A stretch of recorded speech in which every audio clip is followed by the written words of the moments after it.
Corona virus ಹೆಚ್ಚಳವಾಗ್ತಾ ಇರುವ ಹಿನ್ನೆಲೆಯಲ್ಲಿ ಕಲಬುರಗಿಯಲ್ಲೂ ಕೂಡ ಅಲರ್ಟ್. ಜಿಮ್ಸ್ ಆಸ್ಪತ್ರೆಯಲ್ಲಿ ಇದೀಗ 2 ಪ್ರತ್ಯೇಕ ಕೊರೋನಾ ವಾರ್ಡ್ಗಳನ್ನು ಸ್ಥಾಪಿಸಲಾಗಿದೆ. ಕೊರೋನಾ ಪ್ರಕರಣಗಳ ಸಂಖ್ಯೆ ಜಿಲ್ಲಾವಾರು ಕೂಡ ಹೆಚ್ಚಾಗ್ತಾ ಇರುವುದರಿಂದ ಮುಂಜಾಗ್ರತಾ ಕ್ರಮವಾಗಿ ಮುನ್ನೆಚ್ಚರಿಕೆಯನ್ನು ವಹಿಸಿ ಕೊರೋನಾ ವಾರ್ಡ್ ಅನ್ನು ಜಿಮ್ಸ್ ತೆರೆದಿದೆ. 25 ಬೆಡ್ಗಳ ಸಾಮರ್ಥ್ಯದ 2 ವಾರ್ಡ್ ಸ್ಥಾಪನೆ, 5 ಐಸಿಯು, 5 ಎಚ್ಡಿಯು, ಗರ್ಭಿಣಿಯರಿಗೆ ಬೆಡ್ಗಳನ್ನು ಮೀಸಲಿರಿಸಲಾಗಿದೆ.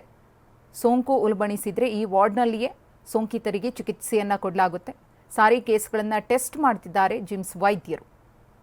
ಯಾರಿಗಾದರೂ ಸಿಂಪ್ಟಮ್ಸ್ ಬಂದರೆ ಅವರಿಗೆ ಕಡ್ಡಾಯವಾಗಿ ಕೊರೋನಾ ಟೆಸ್ಟನ್ನು ಮಾಡಲಾಗುತ್ತೆ. ಇದುವರೆಗೂ ಕೂಡ ಪಾಸಿಟಿವ್ ಪ್ರಕರಣಗಳು ಬಂದಿಲ್ಲ. ಹಾಗಾಗಿ ಈ ಒಂದು ವ್ಯವಸ್ಥೆಯಲ್ಲಿ ಏನೆಲ್ಲ ಕೊರೋನಾ ಚಿಕಿತ್ಸೆಯನ್ನು ಕೊಡಬೇಕು ಅಂತ ವ್ಯವಸ್ಥೆಯನ್ನು ಮಾಡಿಕೊಂಡಿದ್ದಾರೋ ಅಲ್ಲಿ ಯಾರೂ ಕೂಡ ದಾಖಲಾಗಿಲ್ಲ. ಬೇಕಾದ ಎಲ್ಲ ಮುಂಜಾಗ್ರತಾ ಕ್ರಮಗಳನ್ನು ಮಾತ್ರ ಅಚ್ಚುಕಟ್ಟಾಗಿ ಮಾಡಿಕೊಳ್ಳಲಾಗ್ತಿದೆ.